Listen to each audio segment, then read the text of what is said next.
दिन जब प्रभु आए तो उन्होंने क्या देखा कि पूरी अदन की वाटिका खाली पड़ी थी, कोई भी नहीं था। तब प्रभु को पुकारना पड़ा, आदम तू कहां है?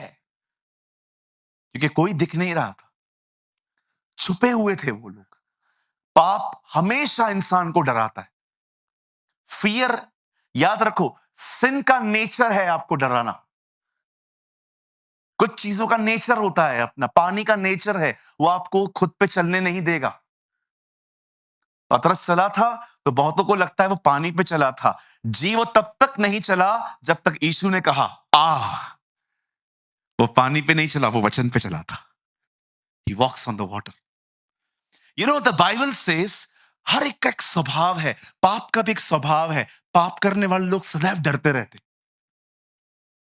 अगर एक चोर होता है ना, वो चोरी कर दे, पुलिस बाजू वाले के घर में आएगी ना, ये कांपेगा। यस, बिल्कुल। You know the Bible says उसके बाद परमेश्वर और आदम का जो पाप करने के बाद जो उनका आपस में रिलेशनशिप था वो खराब हो गया। और आपने देखा जब प्रभु के साथ रिलेशनशिप खराब हुआ तो उसका उसके बाद हवा से भी खराब हो गया। ये एक दूसरे पे दोष लगाने लग गए। आप याद रखिएगा, अगर इन दिनों में आपके लोगों से रिलेशन खराब हो रहे हैं ना, ये साइन है कि आपका प्रभु से पहले खराब हुआ है। क्योंकि अगर आपका संबंध प्रभु के साथ सही है तो वो आपको कहां पर भी खराब करने नहीं देगा। लेकिन जब वो संबंध खराब हो जाता है ना, हर जगह गड़बड़ी होती है। याद रखिएगा, कुछ लोग ये बात समझ नहीं पाते हैं, लेकिन आप समझने की कोशिश करो ये बात।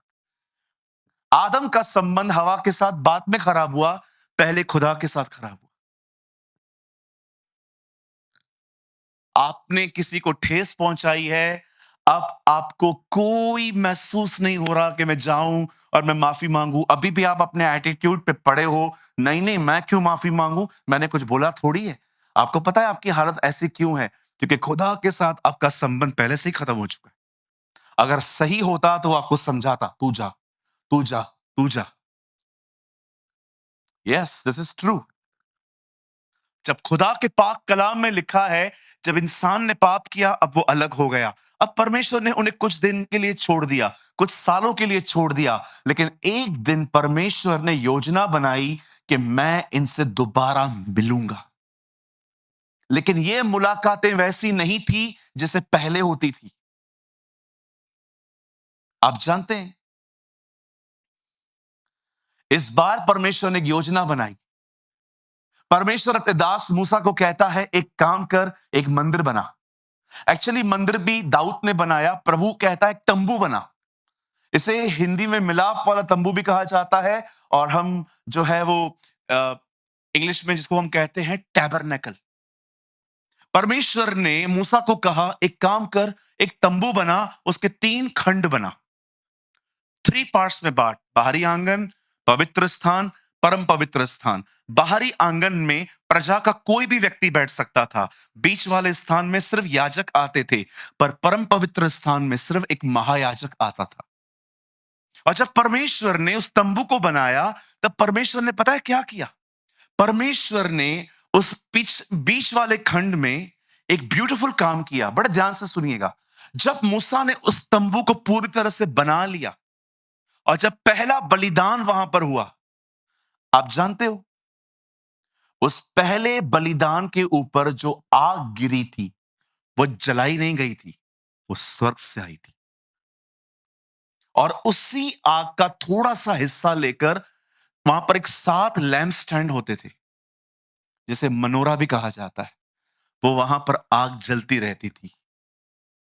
वो आग जो प्रभु के तंबू में जलती थी, वह आग जो थी वो लोगों के द्वारा मेंटेन की जाती थी, पर वो कभी भी लोगों ने जलाई नहीं थी।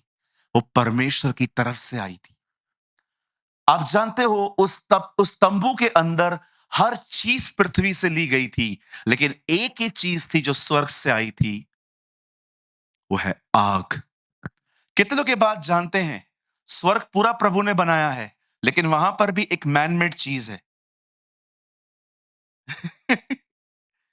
आप जानते हो स्वर्ग में सब कुछ खुदा ने बनाया है, लेकिन एक चीज मनुष्य ने बनाई है, वहां यीशु के होल। इट्स मैन मेड, वो मनुष्यों ने बनाए। This is beautiful.